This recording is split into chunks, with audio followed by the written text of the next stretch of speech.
Bonjour et bienvenue sur l'heurepile.com. Nous allons aborder une thématique tout à fait particulière qui m'est fort chère, chers auditeurs. Celle de l'efficacité, voyez-vous, du pouvoir exécutif. Vous savez que nous avons le pouvoir législatif, c'est-à-dire ceux qui font les lois et qui doivent ensuite les faire appliquer par le pouvoir exécutif. Donc, pour ceux qui ne savent pas ce qu'est le pouvoir exécutif, eh bien, c'est la police, ce sont tous ceux qui doivent appliquer, sanctionner, faire réguler, en somme, ce que les lois, ce que les grands décideurs ont décidé, en votant ces lois, de les faire appliquer dans le sociétal. Je m'étonne, et je crois que vous êtes aussi partie prenante de cet étonnement, de constater que lorsque vous mettez votre véhicule quelque part et que par inadvertance, ça peut arriver, vous oubliez de mettre une pièce de monnaie dans l'horodateur. Mais, chose assez étonnante, c'est qu'après 5 à 10 minutes, vous revenez de votre véhicule. Pourquoi? Parce qu'un besoin urinaire peut-être s'est fait sentir, ça peut arriver tout ça. Hein, c'est pas forcément une mauvaise volonté de notre part de vouloir absolument ne pas mettre la pièce dans le rodateur, un simple oubli peut arriver. Et directement, clac, une contravention, 50 €, 100 €. Bien entendu, nous ne pouvons pas jeter la pierre à ces gens qui appliquent le pouvoir, n'est-ce pas? Mais tout de même, et le pouvoir, bien entendu, doit être distingué et différencié de l'autorité. Mais ici, c'est manifestement le pouvoir, puisqu'on ne vous demande pas votre avis lorsqu'on vote une loi. On vous l'impose.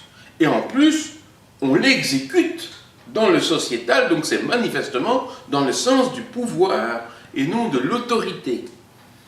Alors, ce qui est très important de comprendre, c'est que ce pouvoir exécutif tend, vu la recrudescence de la violence, du marasme économique dans lequel nous vivons, les jeunes n'ayant plus de perspectives d'avenir, les vieux non plus, tout le monde n'ayant plus de perspectives d'avenir, puisque l'espoir n'est plus au bout du tunnel. Donc vous avez une recrudescence de la violence, les prisons sont pleines. D'ailleurs, je ferai peut-être une petite parenthèse sur les prisons. Un grand business, et j'en appelle aux hommes d'affaires notamment, c'est d'investir dans les prisons. Pourquoi ne pas privatiser des prisons? Je serais le premier à le faire. J'investis dans une prison avec, par exemple, 900 lits ou 1000 lits et j'accueille des prisonniers et tout ça rémunéré par l'État à raison de 1000 € par mois. Vous vous rendez compte le chiffre d'affaires que je ferais mensuellement? Mais je serais milliardaire avec le nombre de la violence, donc j'appellerai à la violence, voyez-vous? La violence appelle à la violence. Les prisons appellent aux prisons. C'est une roue sans fin qui tourne dans le vide. Donc, revenons un peu à ce que je disais dès le départ. Le pouvoir exécutif, voyez-vous, commence tout doucement à déborder du cadre de ses limites dans lequel elle s'est fixée. Vous savez, lorsque on prête serment, notamment en Belgique, ou même, je pense, en France, ça doit être le cas, on prête serment pour servir la France, pour servir la Belgique. Nous devons rester dans un cadre de limites bien déterminé. Ici, nous sortons du cadre défini par les limites bien déterminées de la déontologie logique des choses qui amènent à la plénitude. Et donc, il faut comprendre une chose importante, c'est que tant que vous exécutez les règles et les lois suivant des principes humains, je dis oui. Je dis il faut les respecter. Bien entendu, une Ferrari qui se tape 250 km/h sur l'autoroute, elle met en danger la circulation. Ou une bête voiture, une bête Golf, qui se tape 200 km/h ou même 180 km/h sur une route conduite par une bande de jeunes de 21 ans, shootés à la marijuana ou aux extasies ou ainsi de suite, met en danger, bien entendu, les automobilistes. Ces gens-là doivent être sanctionnés et sans hésiter directement en prison, sans même aucun jugement. À quoi ça sert de les juger? Ça ne sert à rien de les juger. Mais celui qui est chez lui, en train de fumer son petit cannabis, tranquillement, devant sa petite TV, en train de regarder un match de football. Mais en quoi il dérange? Il ne dérange en rien. Donc il y a une nuance à apporter dans ce pouvoir exécutif. Il y a des gens qui dérangent volontairement et qui sont agressifs et dangereux, qui doivent être sanctionnés. Et il y en a qui ne dérangent pas du tout, mais qui sont pourtant dans l'illégalité, mais qui ne dérangent pas leur monde, et qui ne font pas, et qui n'emmerdent pas leur monde. Ces gens-là ne doivent pas être embêtés par le pouvoir exécutif. Il y a des gens qui respectent le code de la route. Il y a des gens qui respectent, qui vous disent bonjour dans la rue, et qui pour autant sont sous à mourir. Mais non, vous êtes en état d'ébriété. Si maintenant il fait trop chaud, la canicule, et que vous avez envie de vous promener à poil, ben libre à vous. Qu'est-ce que c'est que cette histoire de sanctionner? Oui, vous êtes à poil, on vous sanctionne, clac, et vous vous retrouvez avec des problèmes. Mais tout le monde a un taux de tolérance de chaleur. J'en reviens donc au pouvoir exécutif. Le pouvoir exécutif doit absolument comprendre, et je m'adresse à vous, chères personnes qui exécutez les lois, comprenez bien que vous avez affaire à des êtres humains et non à des êtres inhumains.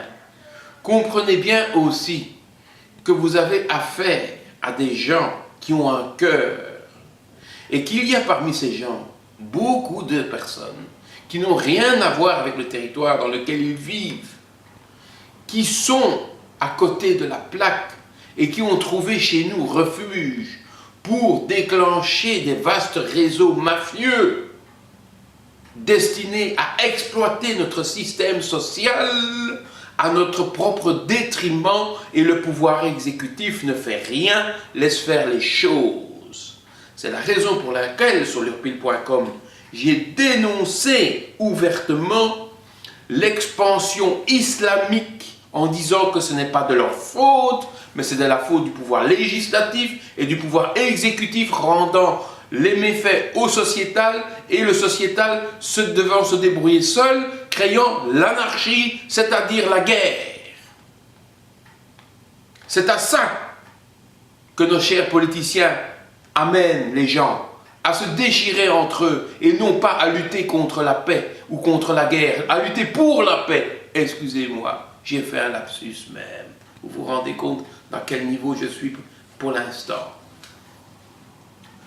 L'urpil.com est avant tout, comme je le disais au début de cette vidéo et de ce site, c'est un site de paix. Ce n'est pas un site de guerre. Je ne suis pas là pour comment dirais-je, provoquer des vastes mouvements de foule, de révolution. Je suis là pour vous éclairer sur ce qui se passe. Lorsque un policier vient vous voir et vous demande votre carte d'identité, demandez-lui d'abord la sienne. Ensuite, présentez votre carte d'identité. Car ça peut être un faux. Et même si c'est un vrai policier, vous avez le droit devant la loi d'exiger sa carte et de la faire vérifier. Vous avez le droit. Même si cela doit se faire au commissariat de police. Chers auditeurs, comprenez bien, vous êtes sur l'urpil.com et je ne tiens pas ma langue entre, je tiens toujours un discours du vrai langage et non de la langue de bois. Je dirai toujours ce que je dis avec mes tripes, avec mes sensations, que cela plaise ou non. Je dis simplement ceci, le jour où vous vous réveillerez dans un monde qui est complètement devenu opaque, qui est complètement devenu agressif, les choses rentreront d'elles-mêmes en ordre. Même si la bourse s'effondre, même si vous êtes nerveux, je vous avais dit qu'actuellement nous allons connaître en bourse des fluctuations terribles. Regardez, hier, plus 4% de hausse. Ça commence, les fluctuations, plus 4%. Demain, on les reperdra, les plus 4%. On se retrouvera à moins 4%, voire moins 6%. Ça va commencer tout doucement. Le petit jeu commence. Nous sommes rentrés dans la spirale. Mais de grâce, ne vous laissez pas faire. Réagissez contre ce genre de choses. Pour vous-même, pour votre fierté personnelle, en tant qu'homme défendant votre femme, défendant vos enfants, défendant votre avenir, défendant ce que vous avez de plus cher, c'est-à-dire votre pain sur la table, la tartine et la confiture. Je vous remercie et je vous retrouve à très bientôt sur leurpile.com.